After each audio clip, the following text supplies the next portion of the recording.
வணக்கம். இன்றைய முக்கிய செய்திகள். கோவையில் இன்று திமுக மேற்கு மண்டல முகவர்கள் மாநாடு நடைபெற உள்ளதாக தெரிவிக்கப்பட்டுள்ளது. மேலும் இம்மாநாட்டில் முதலமைச்சர் மு க ஸ்டாலின் அவர்கள் பங்கேற்க உள்ளார் என்றும் தகவல் வெளியாகியுள்ளது. பிரதமர் நரேந்திர மோடி அவர்கள் மற்றும் இஸ்ரேல் பிரதமர் பெஞ்சமின் நெதன்யாகு ஆகியோரின் முன்னிலையில் இந்தியா இஸ்ரேல் இடையே 17 ஒப்பந்தங்கள் கையெழுத்தானதாக தெரிவிக்கப்பட்டுள்ளது. தமிழகத்தில் மார்ச் 4ஆம் தேதி வரை மழைக்கு வாய்ப்புள்ளதாக வானிலை மையம் தகவல் தெரிவித்துள்ளது. 22 கேரட் ஆபண தங்கத்தின் விலை சவரனுக்கு ₹160 குறைந்து 1 சவரன் 1,19,200 ரூபாயாகவும் 1 கிராம் 14,900 ரூபாய்க்கும் விற்பனை செய்யப்பட்டு வருகிறது. இதனைத் தொடர்ந்து 1 கிராம் வெள்ளியின் விலை ₹295 ரூபாய்க்கு விற்பனை செய்யப்பட்டு வருகிறது. எழும்பூர் ரயில் நிலைய மேம்பாட்டு பணியின் காரணமாக தாம்பரம் முதல் கடற்கரை நிலையம் வரை இயக்கப்படும் சிறப்பு கூடுதல் பேருந்துகளின் நேர அட்டவணை வெளியிடப்பட்டுள்ளது. வேலூரில் கலைஞர் நூற்றாண்டு தங்கும் விடுதி கட்டடத்தை முதலமைச்சர் மு க ஸ்டாலின் அவர்கள் திறந்து வைத்தார். 217 அரசு பள்ளிகளில் 296 கோடி ரூபாய் செலவில் கட்டப்பட்டுள்ள வகுப்பறை கட்டடங்களை முதலமைச்சர் மு க ஸ்டாலின் அவர்கள் திறந்து வைத்துள்ளார். ஊட்டி நகராட்சிக்கு உட்பட்ட பகுதியில் குடியிருப்பு அனுமதி பெற்று வணிக ரீதியாக அனுமதியின்றி காட்டேஜ்களாக செயல்பட்டு வந்த 2 கட்டடங்களுக்கு அதிகாரிகள் சீல் வைத்தனர். தமிழகத்தில் உள்ள சத்துணவு மற்றும் அங்கன்வாடி பணியாளர்களின் நீண்டகால கோரிக்கையை ஏற்று அவர்களுக்கு சிறப்பு ஓய்வூதிய தொகையை உயர்த்தி தமிழக அரசு அரசாணை வெளியிட்டுள்ளது. தாம்பரம் மற்றும் சென்னை கடற்கரை இடையே இன்று முதல் கூடுதலாக 20 விரைவு மின்சார ரயில்கள் இயக்கப்படும் என்று அறிவிக்கப்பட்டுள்ளது. முதலமைச்சர் மு க ஸ்டாலின் அவர்கள் 2100 கோடி ரூபாய் மதிப்பீட்டில் சென்னை திருவான்மியூர் முதல் உத்தண்டி வரை அமைக்கப்பட உள்ள சாலை மேம்பால பணிக்கு அடிக்கல் நாட்டினார். தமிழகத்தில் காலியாக உள்ள 6 மாநிலங்களவை MP பதவிகளுக்கான வேட்புமனு தாக்கல் தொடங்கியது. மாசி மக திருவிழாவை முன்னிட்டு வருகின்ற மார்ச் 2ஆம் தேதி தஞ்சாவூர் மாவட்டத்திற்கு உள்ளூர் விடுமுறை அறிவிக்கப்பட்டுள்ளது.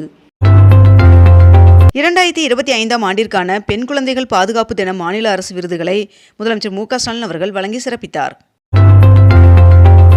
அமைச்சர் சேகர்பாபு அவர்கள் திருவிக நகர் சட்டமன்ற தொகுதியில் விளையாட்டு மைதான மேம்பாட்டு பணியை துவங்கி வைத்தார்.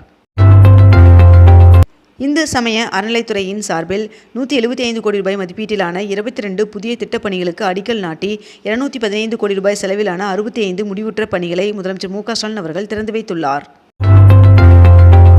அரசியல் கட்சிகளின் ரோட் ஷோக்களை முறைப்படுத்த அரசு வெளியிட்ட வழிகாட்டு நெறிமுறைகளை எதிர்த்து தவேக தொடர்ந்த வழக்கில் அரசு 3 வாரங்களில் பதிலளிக்க உயர்நீதிமன்றம் உத்தரவிட்டுள்ளது. திமுக காங்கிரஸ் கட்சிக்கு இடையிலான தொகுதி பங்கீட்டு பேச்சுவார்த்தை நாளை நடைபெற உள்ளதாக தகவல் வெளியாகியுள்ளது. நாடு முழுவதும் ஏப்ரல் 1ஆம் தேதி முதல் 20% எத்தனால் கலந்த பெட்ரோல் மட்டுமே விற்பனை செய்யப்பட வேண்டும் என்று ஒன்றிய பெட்ரோலிய அமைச்சகம் அதிரடி உத்தரவிட்டு அரசாணை வெளியிட்டுள்ளது. நாடு முழுவதும் 14 வயது சிறுமிகளுக்கு இலவச HPV தடுப்பூசி போடும் திட்டத்தை வருகின்ற 28ஆம் தேதி பிரதமர் நரேந்திர மோடி அவர்கள் தொடங்கி வைக்க உள்ளார் என்று தகவல் வெளியாகியுள்ளது. ஊழல் வழக்கில் கைதான ஒடிசா சுரங்கத்துறை அதிகாரியின் வீட்டில் டிராலி பெட்டிகளில் கட்டுக்கட்டாக அடுக்கப்பட்ட 4,27 லட்சம் ரூபாய் பணம் பறிமுதல் செய்யப்பட்டுள்ளது. கௌரவ விரிவுரையாளர்களுக்கு மார்ச் 1ஆம் தேதி முதல் ஊதிய உயர்வு வழங்கப்படும் என்று அமைச்சர் கோவி செழியன் அவர்கள் அறிவித்துள்ளார். இந்தியா, இந்தோனேஷியா மற்றும் லாவோஸில் இருந்து இறக்குமதி செய்யப்படும் சோலார் பேனல்களுக்கு 125.87% வரி விதிக்கப்படுவதாக அமெரிக்கா அறிவித்துள்ளதாக தகவல் வெளியாகியுள்ளது. பிரதமர் நரேந்திர மோடி அவர்கள் 2 நாள் பயணமாக சென்னை வருகை தருவதை ஒட்டி வருகின்ற 28ஆம் தேதி முதல் 1ஆம் தேதி வரை சென்னை மீனம்பாக்கம், கிண்டி ஆகிய பகுதிகள் சிவப்பு மண்டலமாக அறிவிக்கப்பட்டுள்ளது. மேலும் இப்பகுதியில் வருகின்ற 28ஆம் தேதி முதல் 1ஆம் தேதி வரை ட்ரோன்கள் பறக்க தடை விதிக்கப்பட்டுள்ளது. தாம்பரம் சென்னை கடற்கரை இடையே ரயில் பயணிகளுக்கு இலவச பேருந்து சேவையை தெற்கு ரயில்வே ஏற்பாடு செய்துள்ளது. வங்கி மோசடி வழக்கில் ரிலையன்ஸ் குழும தலைவர் அனில் அம்பானி அவர்களின் 3,716 கோடி ரூபாய் மதிப்புடைய 17 தளங்கள் கொண்ட வீட்டை அமலாக்கத்துறை அதிகாரிகள் பறிமுதல் செய்துள்ளனர். சைவ வைணவ சமயங்கள் மற்றும் பெண்கள் குறித்து சர்ச்சை கருத்து தெரிவித்தது தொடர்பாக வருகின்ற 23ஆம் தேதி நேரில் ஆஜராகும்படி முன்னாள் அமைச்சர் பொன்முடி அவர்களுக்கு சென்னை நீதிமன்றம் சம்மன் அனுப்பி உத்தரவிட்டுள்ளது. துறைமுகம் சட்டமன்ற தொகுதிக்குட்பட்ட வார்டுகளில் உள்ள 16 தெருக்களில் 2,25 லட்சம் ரூபாய் மதிப்பீட்டில் தார் சாலை அமைக்கும் பணியினை அமைச்சர் சேகர்பாபு அவர்கள் தொடங்கி வைத்தார். முதலமைச்சர் மு க ஸ்டாலின் அவர்கள் கன்னியாகுமரி மாவட்டத்தில் மேற்கண்ட இந்த 6 புதிய அறிவிப்புகளை வெளியிட்டுள்ளார். தமிழ்நாட்டில் திருநெல்வேலி, விருதுநகர், ஈரோடு ஆகிய 3 மாவட்டங்களில் புதிய டைட்டில் பூங்கா அமைக்க முதலமைச்சர் மு.க. ஸ்டாலின் அவர்கள் இன்று அடிக்கல் நாட்ட உள்ளார்.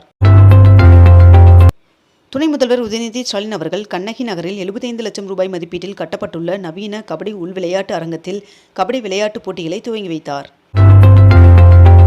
2 நாள் பயணமாக இஸ்ரேல் சென்றுள்ள பிரதமர் நரேந்திர மோடி அவர்களுக்கு உற்சாக வரவேற்பு வழங்கப்பட்டது. சோழிங்கநல்லூரில் அவசர சிகிச்சை பிரிவுடன் கட்டப்பட்ட புறநகர் மருத்துவமனையை துணை முதல்வர் உதயநிதி ஸ்டாலின் அவர்கள் திறந்து வைத்தார். ஐயா வைகுண்டர் அவதார விழாவை ஒட்டி வருகின்ற மார்ச் 4ஆம் தேதியும், மண்டைக்காடு பகவதி அம்மன் சுவாமி கோவிலின் விழாவை ஒட்டி மார்ச் 10ஆம் தேதியும் கன்னியாகுமரி மாவட்டத்திற்கு உள்ளூர் விடுமுறை அறிவிக்கப்பட்டுள்ளது. NCERT 8ஆம் வகுப்பு புத்தகத்தில் நீதித்துறையில் ஊழல் என்ற பாடம் சேர்க்கப்பட்டதற்கு உச்சநீதிமன்றம் கடும் கண்டனம் தெரிவித்துள்ளது. கேரளாவில் அரசு தேர்வாணைய தேர்வு எழுதுபவர்களுக்கான வயது வரம்பு 36லிருந்து 40ஆக அதிகரிக்கப்பட்டுள்ளது. சென்னை ரேஸ் கிளப்பிடம் இருந்து 6,43 லட்சம் ரூபாய் சொத்து வரி பாக்கி வசூலை நிறுத்தி வைக்க மாநகராட்சிக்கு உயர்நீதிமன்றம் உத்தரவிட்டுள்ளது. திடக்கழிவு மேலாண்மை விதிகளை ஏப்ரல் 1ஆம் தேதி முதல் நாடு முழுவதும் தீவிரமாக அமல்படுத்த உச்சநீதிமன்றம் உத்தரவிட்டுள்ளது. கன்னியாகுமரி மாவட்டத்தில் இலங்கை தமிழர் மறுவாழ்வு முகாமில் புதிதாக கட்டப்பட்டுள்ள வீடுகளை முதலமைச்சர் மு.க. ஸ்டாலின் அவர்கள் முன்னிலையில் முகாம்பால் தமிழர்களால் திறந்து வைக்கப்பட்டது. UPSC குடிமைப் பணி தேர்விற்கு விண்ணப்பிப்பதற்கான கால அவகாசம் வருகின்ற பிப்ரவரி 27ஆம் தேதி வரை நீட்டிக்கப்பட்டுள்ளது. ஸ்ரீநகர் விமான நிலையத்தில் 1667 கோடி ரூபாய் மதிப்பீட்டில் புதிய முனையம் கட்ட ஒன்றிய அமைச்சரவை ஒப்புதல் வழங்கியுள்ளது. ஆந்திர மாநிலம் கண்டலேறு நீர்த்தேக்கத்திலிருந்து தமிழ்நாட்டிற்கு கிருஷ்ணா நதி நீர் திறக்கப்பட்டுள்ளது. சசிகலா அவர்கள் புதிய கட்சியை தொடங்கியுள்ளதாக தகவல் வெளியாகியுள்ளது. சணலுக்கான குறைந்தபட்ச ஆதார விலையை உயர்த்தி ஒன்றிய அமைச்சரவை ஒப்புதல் வழங்கியுள்ளது. சணல் குவிண்டாலுக்கு 275 ரூபாய் உயர்த்தி ஒரு குவிண்டால் 5,925 ரூபாயாக நிர்ணயம் செய்து ஒன்றிய அமைச்சரவை ஒப்புதல் வழங்கியுள்ளது. குற்ற வழக்கு தொடர்பு துறையில் அரசு உதவி வழக்கு நடத்துனர் தேர்விற்கான உத்தேச விடை குறிப்புகள் வெளியிடப்பட்டுள்ளது. கேரள மாநிலத்தின் பெயரை கேரளம் என்று மாற்ற பிரதமர் நரேந்திர மோடி அவர்களின் தலைமையிலான ஒன்றிய அமைச்சரவை கூட்டத்தில் ஒப்புதல் வழங்கப்பட்டுள்ளதாக தகவல் வெளியாகியுள்ளது. இந்திய தேர்தல் ஆணையம் மற்றும் மாநில தேர்தல் ஆணையர்கள் பங்கேற்கும் தேசிய அளவிலான ஆலோசனைக் கூட்டம் நடைபெற்றது. தமிழ்நாட்டில் SIR நடவடிக்கையின் மூலம் 74 லட்சம் வாக்காளர்கள் பெயர் நீக்கம் செய்யப்பட்டுள்ளதாக தகவல் வெளியாகியுள்ளது. இத்துடன் இன்றைய தலைப்புச் செய்திகள் நிறைவடைகின்றன. மேலும் இதுபோன்ற அண்மை தகவல்களை உடனுக்குடன் தெரிந்து கொள்ள அக்னிபூ சேனலை சப்ஸ்கிரைப் செய்து கொண்டு தொடர்ந்து இணைந்திருங்கள். நன்றி, வணக்கம்.